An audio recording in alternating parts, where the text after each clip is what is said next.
Excellent, wonderful. Okay, great. Yeah, this was a inspirational movie. Well, welcome. That must be energizing for all of you. So, um, welcome panelists. Just real quickly, again, thank you, Concord Cooperative Market. They do. If you haven't been in there, they do an outstanding job connecting with local farms.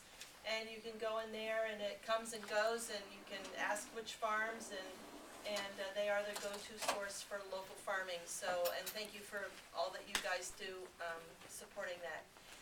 So what we usually do is go through the panelists, and they can introduce themselves very quickly, and name, where you're, just introduce yourselves, and then we'll go back through the panelists. Are you Suzanne? No, Stephanie, okay.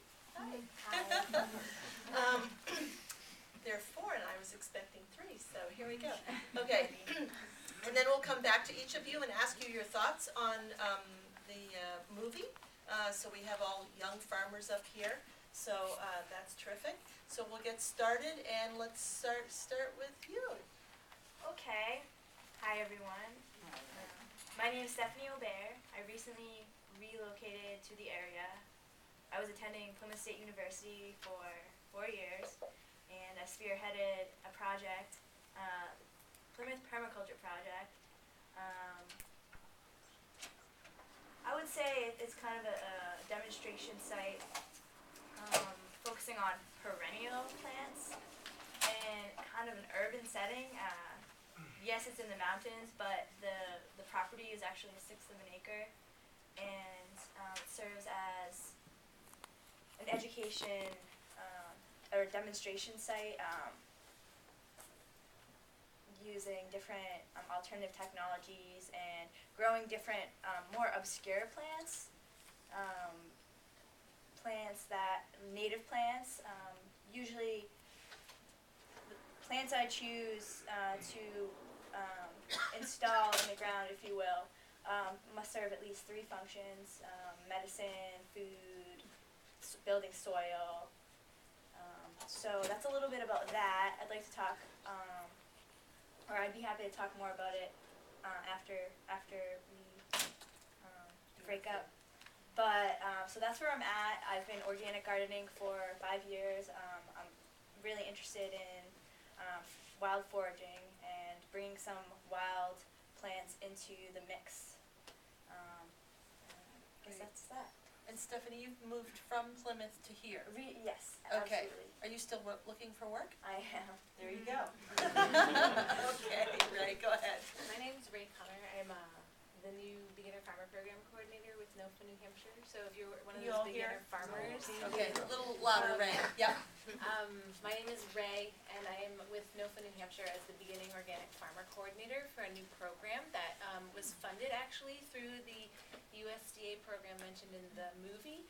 And we're hoping to start the process of solving some of the problems that were mentioned in the film for young beginner farmers, providing some funding, education, land access, hopefully, and money.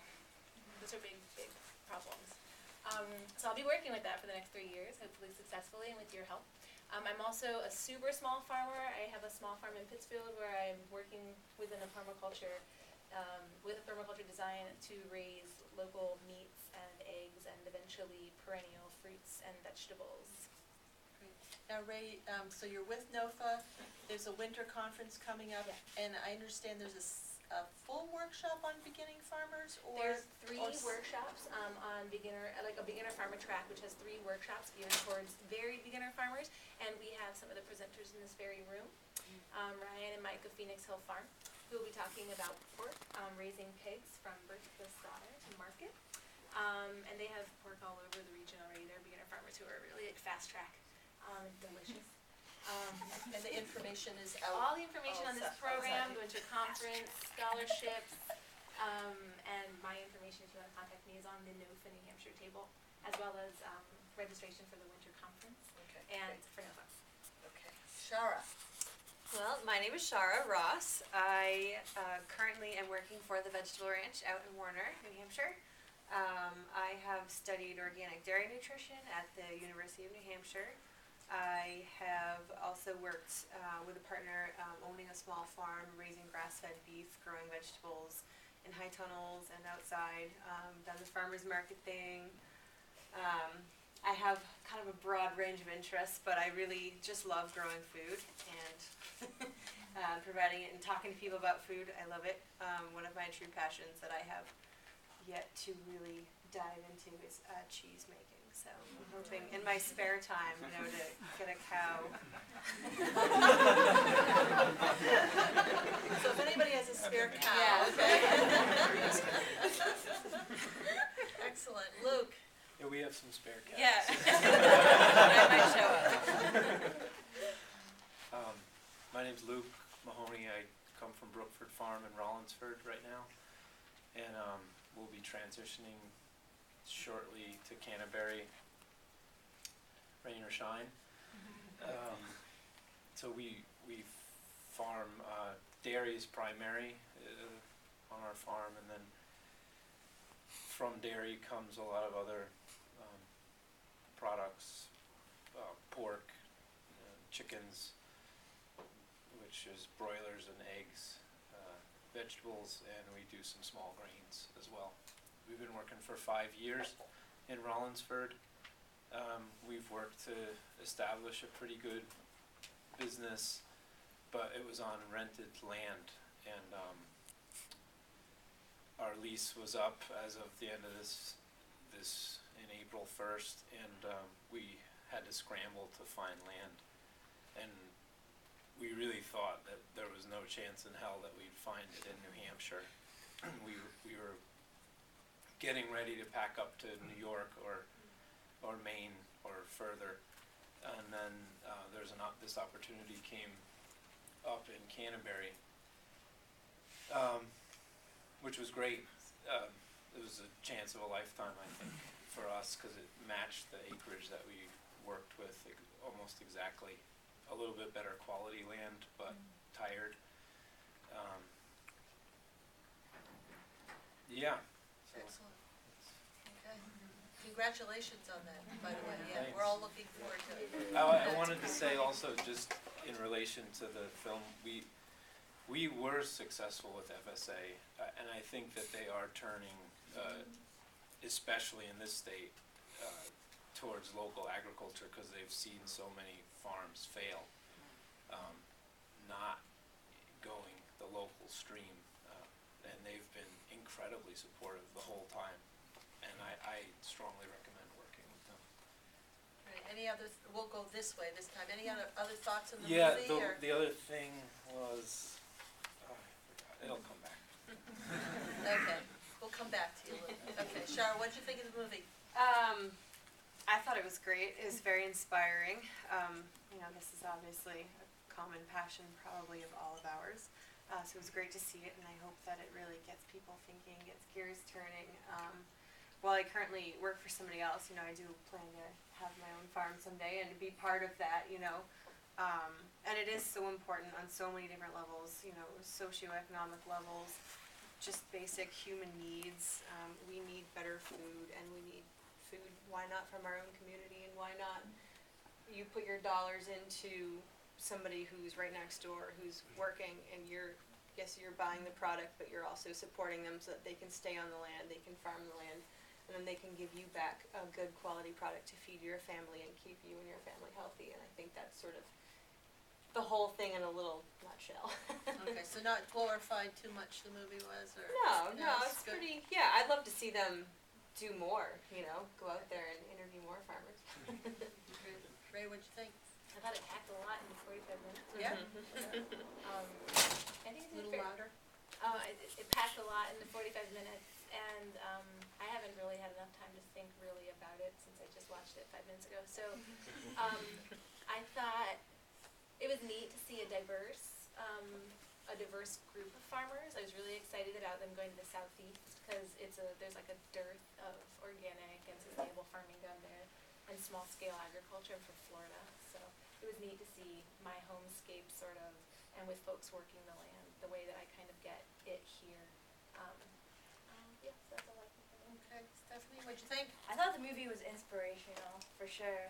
I really liked as Ray was saying, the diversity of the stories. I love hearing people's stories, and you can learn a lot about the challenges people face and how they decide to rise above those challenges and sometimes use those challenges to their advantages. I think it's really important for people to realize the resources that they have at hand and also know that you can grow food anywhere. I was speaking to someone earlier about, growing sprouts on your countertop and growing food in your back porch. There's opportunities to grow food everywhere. I mean, there are plenty of food-producing crops that will grow without sun, with minimal water. It's really just about, realizing where you are and what you have access to and growing food. And I really like the rooftop garden. I thought that was a cute story. And I can relate to a lot of those farmers in different aspects. Like, I don't have farming in my blood, so I'm starting from scratch in that way. And of course, telling my family that I want to farm after I just got a degree, they're not that excited about it. But I really enjoyed the film and this opportunity to be here. And yeah. Okay, great. Well, you can see we have some enthusiastic young people, so let's open it up to you.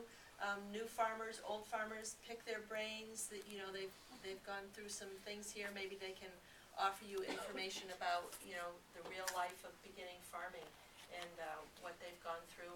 And if you have advice, let's all share it. So let's open it up. Yes. I'd like Ray to tell everybody in the room about the Northeast Organic Farming Association's Beginner Farmer Program. I think that's a good start. Okay. I think I would like her to tell us just how they can help beginner farmers. Okay. Nice and loud, Ray. Okay.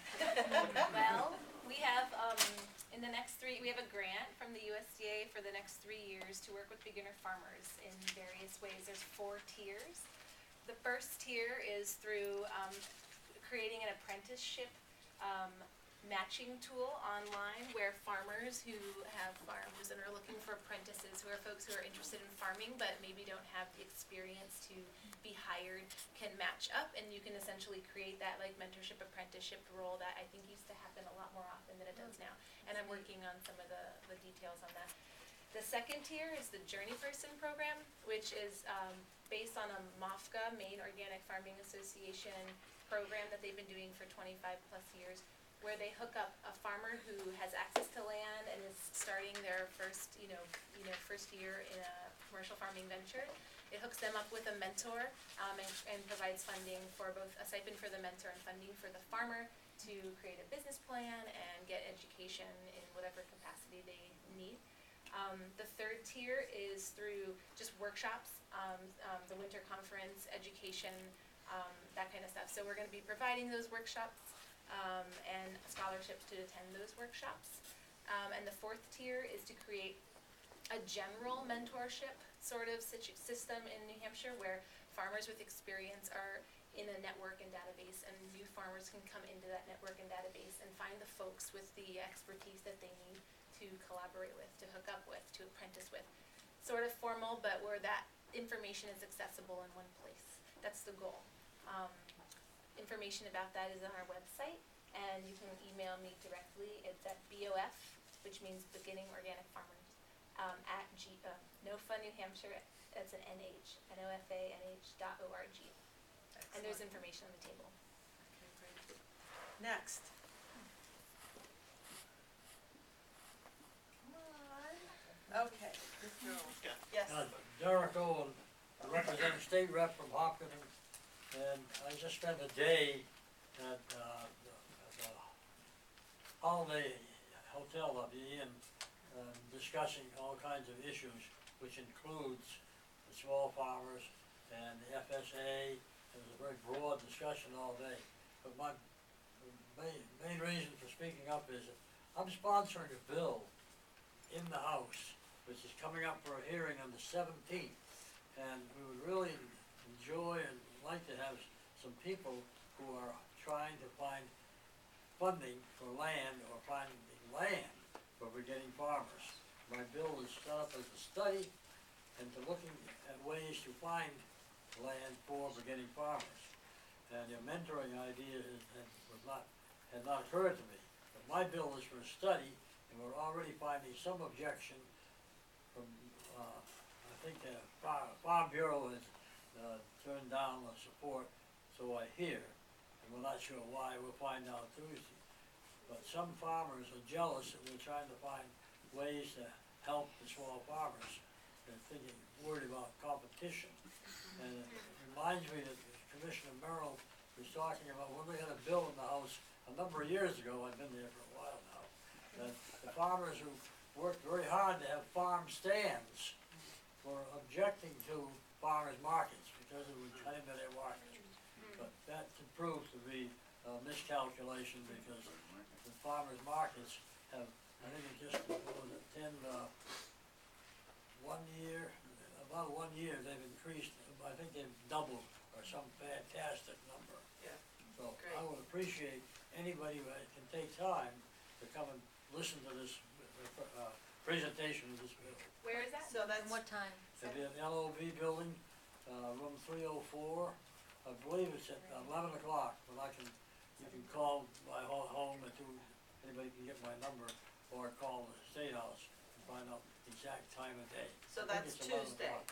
Okay, is there a bill associated with it, or is it just to study That's a it? single bill, I have one co-sponsor. Okay, so it's HB, I don't know the number, I'm sorry, I didn't do my homework. okay, But you can find it on the website. and the name of the bill is? The name of the bill is to form a study, to look at ways to promote land acquisition by beginning farmers. Okay, Those are not the exact words. okay, very good, so, if you have nothing to do on Tuesday, or if you have something to do, you have something to do now, so, go and support this, so that'd be great. One more thing.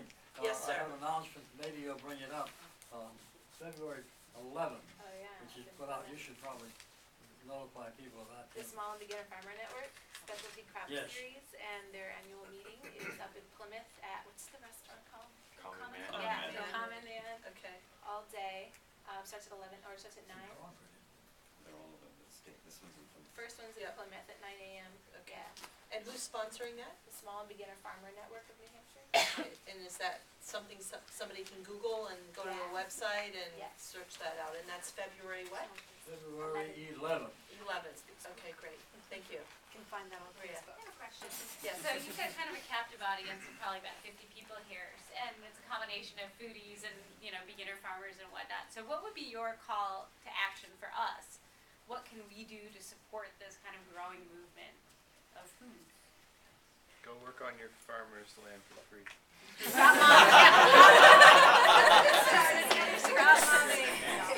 Okay, Luke, you wanna tackle that question? And if you can't do that, then buy from. Buy it. Yeah, but besides that, what can we do? Convince your friends to buy it. Host a Yeah. dinner party. Yeah. I don't only buy All it, I sell local it. food. Go on January 17th, the State House? Great.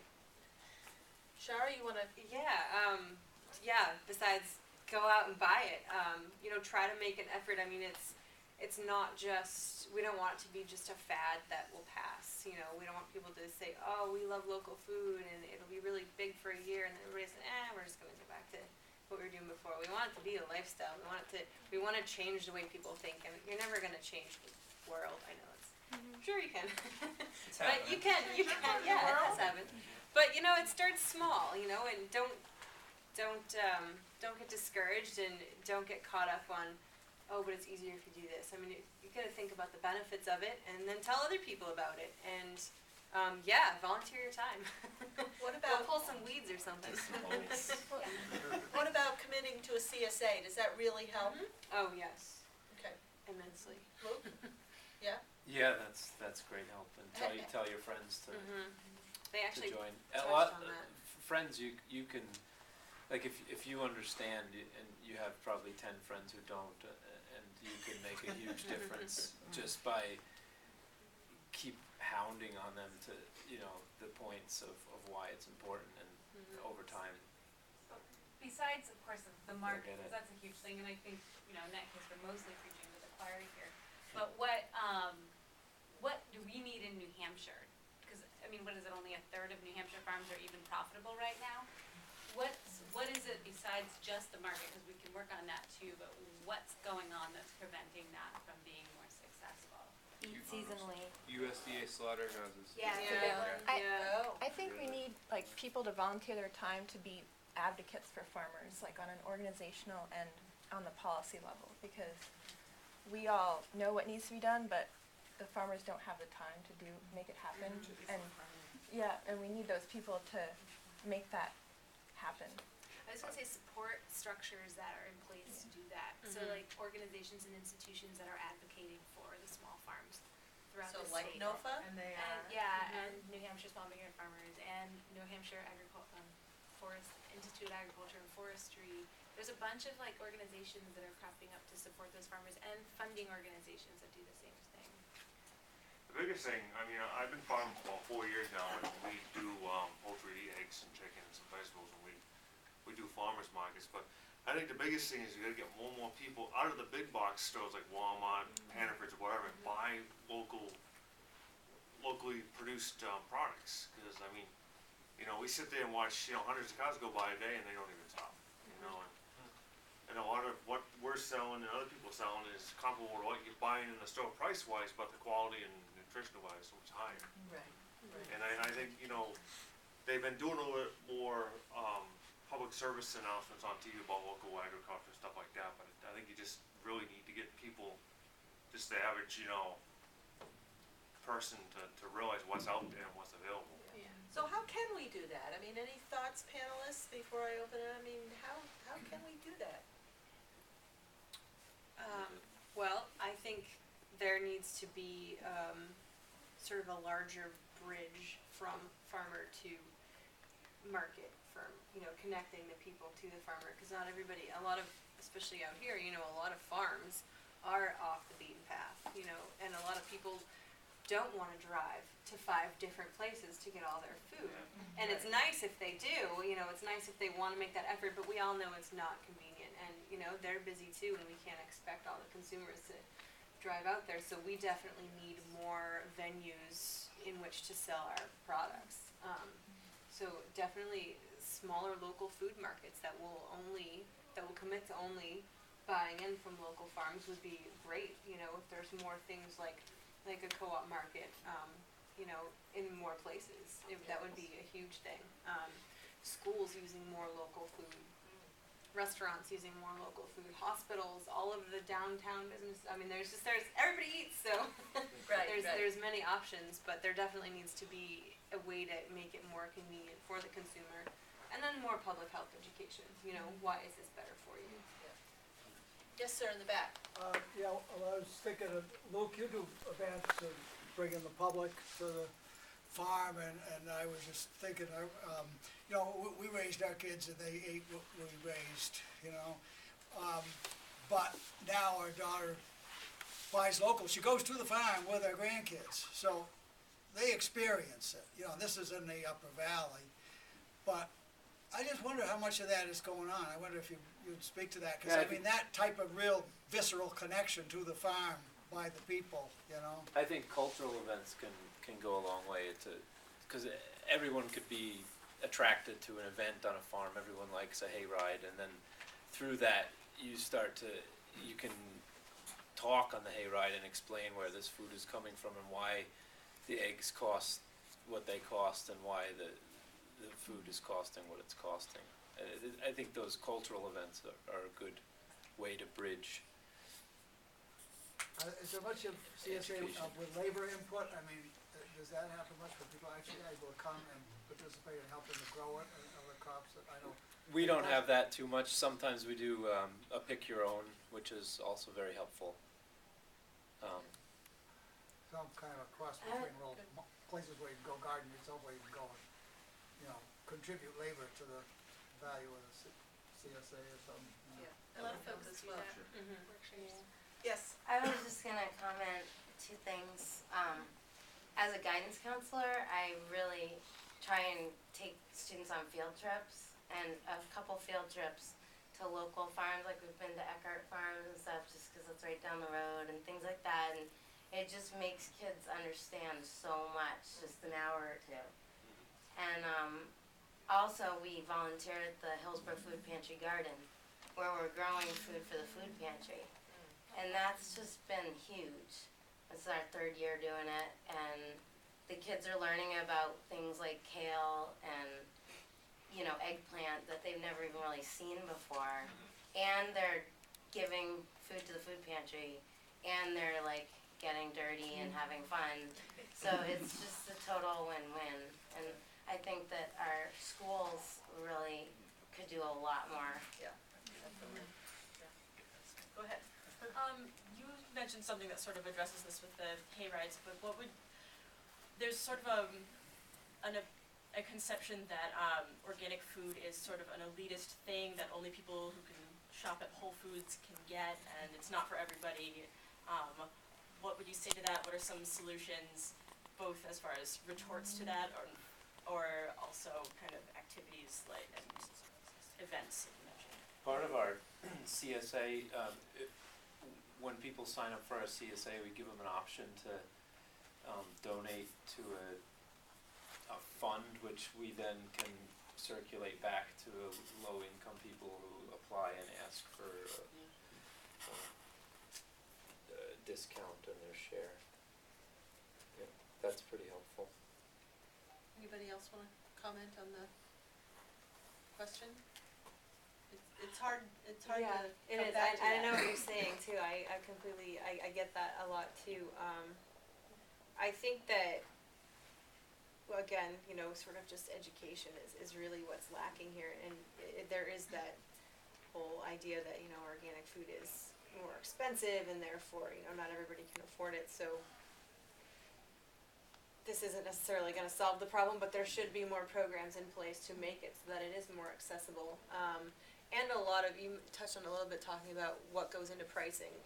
If people understand what goes into pricing products that are coming from a small local farm, versus the cheaper prices in the grocery store, it's if you consider all of the costs, it's actually, you know, much more beneficial and even cheaper It's to cheaper buy than, from a local farmer. cheaper than health insurance, that's Yeah, for sure. yeah, exactly. But that's like a whole other can of And worms. eating seasonally. And yeah, eating Is- seasonally is a big thing. I mean, realistically, tomatoes don't grow in January.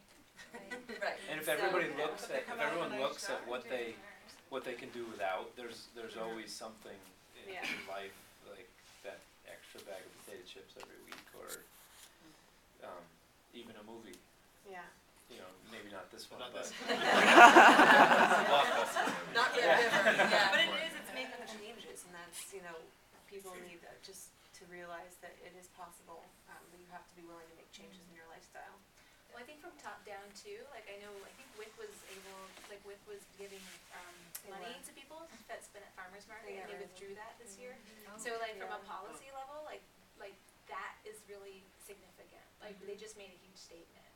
Both to the farmers who were like pretty stoked that like they could serve this underserved population, and then to the population themselves. And that's pretty horrible. Yeah. So that's policy Yeah. driven. Policy. Sorry, in the back. Yes, yes, no, So, yeah, right, me or? no, yes. Here? Yeah. I think one answer might be, no matter how big or small any of our gardens are, to invite anybody who walks by or comes to visit into the garden. Yeah. I have children in my neighborhood, and when they're out playing, I call them over. And one day, it was the day I was getting ready to harvest garlic, and I asked them to all guess what was growing here. And none of them could guess garlic, and then we pulled it out, and the mothers were amazed, the kids were amazed. I encouraged them to, you know, take cloves and replant them. I have a friend whose little boy wouldn't eat anything green, and they happened to be at my house, and I was waiting for them, so I was working in my front garden, and when they came, I was picking pea pods, so as I was talking to the kids, I was eating them, and he asked for one and ate it. And for the next 3 weeks, he begged his mom every day, can we go and get pea pods in the garden? So in exchange now, every time they come, they bring me freezer bags full of compost. They collect all their food now and feed our chickens, and in exchange, we give them a dozen eggs. So it's really fun, you know, by sharing whatever gardening you're doing with everybody who walks by, kids and families get very excited to do it, even on very small scale. Well, I can speak to that too, because I was gonna say encouraging people to do some gardening, cause once people grow even just a little bit of their own food, they get why really good food costs a little bit more, and how much work it takes to grow food. And the gardeners I know are huge local food advocates and are always at the farmers markets buying from the local farmers, because they simply can't grow enough of their own. So they really appreciate that. Yeah, and So just so you, gardening on your own. and just so you know, there is a Capital City Organic Gardeners organization as well, in case you're in Cards town are out on and- the table by Green Yes, Concord. in case you're in town and wanna start something, so yes, go I ahead. think too is not just organic, but your local farmer. Like in my town of Boscawen, I get my onions from one farm, I get my potatoes up the street, and I grow pork, and then we trade. You Yeah. know, so supporting not just the organic, but the local too, because that's how this food economy will grow. Right, yeah, way back there, yes. I just wanted to get back to maybe bringing local food into stores or co-ops, for instance, because it seems like that's where food is visible to most people. And you know, I go even just around here to the Concord Co-op, and you know, I do see local produce, but at the same time, I see a lot from California, from Mexico, and I just wonder, you know, are there barriers in place that people see that are preventing maybe co-ops from wanting to bring in local produce, or are there barriers on the producer side from wanting to give their produce to co-ops? You know, what is preventing more local food from being in our co-ops? Anybody on the panelists wanna speak to that? Yeah. It's for somebody who sells food wholesale, I can attest to the fact that wholesale, normally you sell it for a much lower price than you do on the retail market, and you don't spend any less time on it. So, as a producer, that is a big obstacle, because you know you wanna sell it wholesale, you wanna get it, you're going to anyway. You wanna get it out there, but at the same time, you don't wanna sell all of your product at that price, because, you know, then you're really not gonna cover your costs. So that's a big obstacle. And then there is that we kind of touched on it with the eating seasonally. I mean, you go into a store, no matter if it's the Concord Co-op or it's Shaw's, a lot of consumers go in there looking for certain products, and, you know, if it's not there, you know, from a business standpoint, you do wanna meet consumer demand, so you wanna have things available year-round, but. I want that apple this time of year. Yeah. Luke, you wanna comment on that at all? The same thing, price, and, yeah, I mean, you can't have greens on your beets anymore in January, but the Concord Co-op, and I'm not, this is, but it's not the Concord Co-op, but it's, the consumers want the greens on their beets, but it just, you can't have it locally in January anymore. Yeah. We'll take a couple, so in the back. Yes? I had two comments to make. One was related to sort of the idea, is there another model of farmer-consumer connection that would allow it to be more sustainable? And we belong to a farm in Temple Wilton that's a community-owned farm. And basically, it's 100-plus families that support a farm. And each year, we sit down at an annual meeting and decide the budget, which includes the farmer's salary, their healthcare costs, and the group, it's a very more socialist kind of view. The group decides how much each individual can contribute. There's not a set fee like a CSA, but we have to meet a budget, and we contribute. And then at the store of the farm is basically an open store, and you take what you need. So there's not a set, you know. So they're, you know, at the beginning of the season, they're like, please only take 1 or 2 lettuce. It's the very beginning. At the end of the season, they're like, please take as many beans as you can and freeze them, because we don't know what we're gonna do with them all. So there's another model that can support farmers in a different way, and I'm certainly more than willing to talk to people or direct you actually to our farmer who will be glad. It's a biodynamic farm. It's 32 years old, it's not new, it's Wow. been successful for a very long time now. So that's the first thing. The second thing I wanted to comment on was, I think Maria asked, what can we do? I think that's something that we should all be asking each day. And so each of us are involved in something. There was somebody who was a guidance counselor that talked about ways she incorporated in. I'm a physician. I certainly have ways that I incorporate it in on a daily basis, talking to my patients. I think looking at ways, how can we have an influence that will increase this movement? And then the last thing is, you were talking about how do you get local restaurants and things to serve more local? Some of it is your own dollar.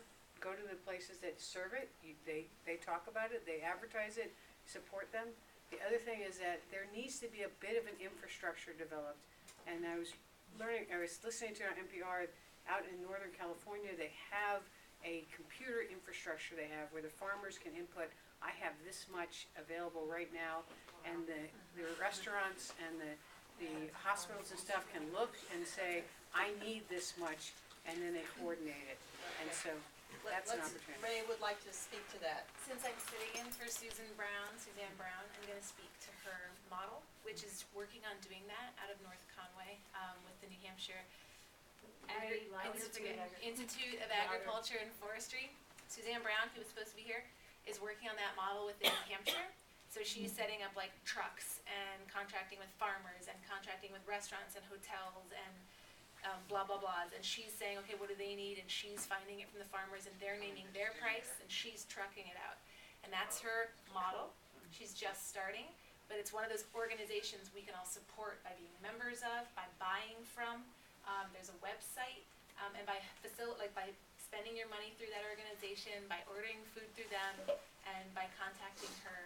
And she's also incubating new farmers. By supporting that organization, you can help support that infrastructure potentially. Organization called? It's the New Hampshire Institute of Agriculture and Forestry. I think the website is NHIAF.org. Yeah. I Very felt good. I had to speak for Yeah, that was good, that was good. Okay, just two more. I think, did you have a hand up or? I think we're all touching upon something very similar. It goes right back to like, what can we do? And I think a lot of it's marketing. You know, we need to market this, and we need to treat it like a business, and we need to, help out all these farmers, because just because you're a farmer, a lot of times doesn't mean that you're in the marketing department or you're in the finance department or all this. But all of us as farmers are entrepreneurs, and we need this sort of, guidance, some more in other areas, than others. I really don't think people realize how many farms they drive by every day on the way to work, and it's because people just aren't comfortable marketing it as much. So talking to people outside of this room, because obviously we have a pretty good community inside this room, and that's what it's all about, just spreading the word and getting that message heard by people that aren't likely to come to this. I just wanted to say, in terms of policy, another place to take action is on a local level. In New Hampshire, we have town meetings, and in certain towns, there's been an initiative to pass a food bill of rights at the town meeting, an ordinance that kind of guides the way commerce, agricultural commerce, will take place in a town, which could mandate that a big supermarket sell a certain amount of locally produced products. And there's an organization that's working within New England to craft the legal documents that you can bring to your town and get onto the docket for town meeting and have people vote about them. But I'm not remembering the name of that organization. Do either of you guys? Was it the New Hampshire, was it the Legal Fund or Yes. Democracy School? Yeah. So the one thing that's escaping us is the name of this organization, but people have been successful. One sec, there we go. Okay. People have been successful in Maine, and Warner, and other towns. Community Environmental Legal Defense Fund. Yes. Okay, did you all hear that? Say it again. Say it again, nice and loudly, please. Community Environmental Legal Defense Fund, and that website is www.celdf.org. And Gail is the woman you want to talk to. Yeah. So, And if you didn't write that down, see this woman after, and she'll whip out that card again. So one more, this woman's pleading with me to get a question in before it's over, so. I just have a comment. I live on the Owen Farm, and we've had tours, we have guided tours for the school district. Actually, we do more with Concord than anything else. The farm is in Hopkinton. But what we find when the parents come as chaperones, not only do their kids get educated and excited about farming, but the parents learn a lot, and they always say, wow, thank you so much, and I say, come back, because the Owens have always had this kind of open door policy, and people can come and walk the trails, come visit the animals. Yeah, now we have it all out, but that, I think, goes back to that school. We've got to, work from the children up, but in the tours, especially having the parents there, and then we give these little cards out that just tell about us. And I always say, this is open space for everyone, Excellent. So guided tours, yeah. Yeah. Great. Very good. Well, thank you all for coming. Thank you again, Concord Cooperative Market. Usually the panelists are willing to stick around a little bit, so you may ask them more questions outside this venue, but thank you again for coming. Again, February and March are going to be water movies, second weekend in each month. This movie will play for the whole weekend at 2 and 7 o'clock, tomorrow and Sunday as well, so send all your friends to the movie. And thank you, and drive safely tonight. Thank you very much.